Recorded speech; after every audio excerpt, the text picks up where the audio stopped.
이어서 생리기능의 변화 보도록 할게요. 자, 호르몬. 태반 자체에서도 임신 유지를 위한 여러 가지 호르몬들이 만들어진다라고 했어요. 다시 봐보세요. 태반 자체에서도 프로게스테론, 에스트로겐, 태반 락토겐, 남막, 갑상선 자극 호르몬과 같은 호르몬들이 만들어지더라라는 거였어요. 그 다음 이거 중요해요. 혈액의 부피 증가. 아까 제가 임신이 되면서 수분 함량이 확 증가한다 그랬잖아요. 우리 몸의 혈액은 이렇게 돼 있어요.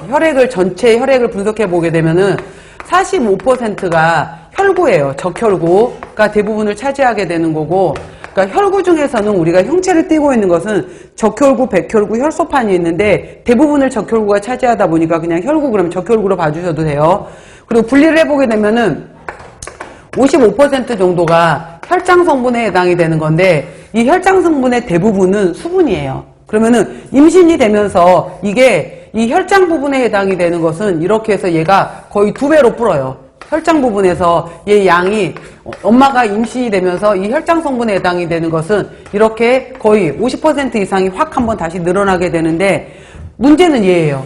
얘도 그럼 같은 비율로 해서 이만큼 늘어나야 되는데 얘는 늘어나는 비율이 이거의 절반도 안 돼요. 그러다 보니까 물은 잔뜩 늘어났는데 안에 들어가는 적혈구 양은 늘어나지 못했어. 그럼 혈액이 짙어져요? 묽어져요? 묽어져 버리게 되는 거예요. 그거를 바로 혈액 희석 현상이라고 해요. 그래서 전체적으로 혈장은 50%나 증가를 했는데 혈구는 못 늘어난 거예요. 그만큼. 그러다 보니까 물이 많아지다 보니까 임신 여성의 60, 65%에서 임신했더니 자꾸 부어 라고 하는 것이 수분이 많아져 버린 거예요. 부종이 나타나더라. 그 바로 아래 혈액 희석 현상이라고 해요. 이거를. 그래서 전체 혈액분의 적혈구 비율을 헤마토크릿이라고 하거든요. 비율을 적혈구라고 하는데 전체 혈액은 얘는 50%가 늘어나는데 얘는 조금밖에 못 늘어났으니까 전체적으로 줄어들어 버리는 것을 희석현상이라고 해요. 그래서 혈구가 희석이 된다. 혈액 희석현상. 헤마토크릿이 감소한다. 꼭 기억해요. 헤마토크릿 감소. 그 다음에 엄마 몸은 혈액 중에 지질도 늘어나요. 그 다음에 이거 중요해요. 엄마 몸은 나중에 임신 후반기에 인슐린 저항성이 증가를 하게 되면서 혈액 속에 포도당이란 것들이 많아져요. 엄마는 이 포도당을 태아한테 내보내요. 그 다음에 모체 조직, 엄마는 심장, 갑상선, 간, 신장, 자궁, 가슴, 지방 조직이 다 증가를 해요. 다 확대를 해요. 순환기계, 당연히 혈액량이 많아졌으니까 심장 박동수, 박출량도 많아지게 돼요. 그리고 호흡도 가빠져요. 그래서 폐 환기량도 증가를 하게 되고요. 그 다음에 봐봐요 여러분들, 앞쪽에 소화기가 있고 중간에 자궁이 있고 뒤쪽에 이제 대장이 있단 말이에요. 그러니까 근데 엄마 소화기가 너무 많이 활발하게 움직여 버리게 되면 아기한테 무리가 가요. 그러다 보니까 임신기에는 자연스럽게 우리 몸이 소화 기능을 억제를 시켜요. 장운동을 줄여요. 그래서 소화기계 해당이 되는 것들에 위장관계를 보시게 되면은 위장과 근육이 이완이 되면서 위장관 통과 시간이 늦어져요. 그래서 임신했더니 자꾸 내 변비가 돼 이거예요. 변비. 그러니까 위장 운동이 느려지게 돼요. 느려지게 되면서 변비가 되는 거예요. 엄마가 너무 활발하면은 태아한테 무리가 갈 수 있어서 변비. 비뇨기계. 자꾸 소변이 더 많이 마려워요. 그래서 자다가도 소변 보러 가는 거. 그래서 사구체 여과율도 증가를 하고 나트륨 보유가 증가되다 보니까 자꾸 몸이 부어요. 그 다음에 기초대사량 전체적으로 더워져요. 기초대사량 증가, 체온이 증가해요.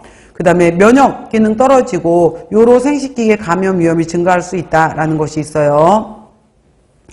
체중은 어느 정도로 느는 게 좋아? 라고 하게 되면은 봐보세요. 내가 임신 전에 체중이 정상 범위에 해당이 되는 체중이었어요. 그러면은 최종적으로 40주가 지난 다음에 보통의 경우에는 태아의 무게가 3 내지 3.5kg 정도고요. 그 다음에 뭐 여러 가지 태반을 비롯해서 양수 이러한 것들의 무게가 또 3 내지 4kg 정도가 돼요. 그리고 임신 초기부터 엄마가 살이 찐다라고 했잖아요. 보호하기 위해서. 기타 여러 가지 이제 뭐 가슴도 커지고 지방도 많아지고 이런 것들에 해당이 되는 것이 또 4 내지 5kg 정도가 늘어나요. 그래서 정상적인 사람의 경우에는 이렇게 쭉 보게 되면은 보통 뭐 작게는 12kg, 많게는 15kg 정도 늘어나는 게 정상이에요. 일반적으로 늘어난다라는 거예요. 이렇게 정상 범위에서. 근데 내가 2명을 임신했어 라고 하게 되면 더 늘어나야 되겠지. 그 다음에 이런 식으로 해서 되는 거고요. 만약에 내가 비만인 여성이었어. 애초에 나는 더 늘릴 지방이 없어. 라고 한다면은 비만 엄마인 경우에는 얘만 늘리면 되는 거잖아요. 그러니까 비만의 경우에는 한 8, 9kg만 늘어나면 돼요. 그래서 더 지금 최종적으로 얘기하는 거예요. 40주까지 최종적으로. 이렇게 된다라는 거. 그래서 정상은 11에서 16 정도까지 된다라는 거. 저체중인 내가 애초에 몸무게가 적은 여자였다. 그럼 나는 더 늘어나도 돼요. 내가 비만이다. 그러면은 7kg, 8kg 정도 조금만 늘려야 돼요. 내가 쌍둥이를 임신했다. 더 늘려야 돼요. 당연히 늘어나겠지. 자, 이런 내용들이 있고요. 영양소 대사 변화에서 임신 초기에는 엄마가 살이 찐다고 제가 계속 얘기했어요. 엄마가 살이 찐다. 그래서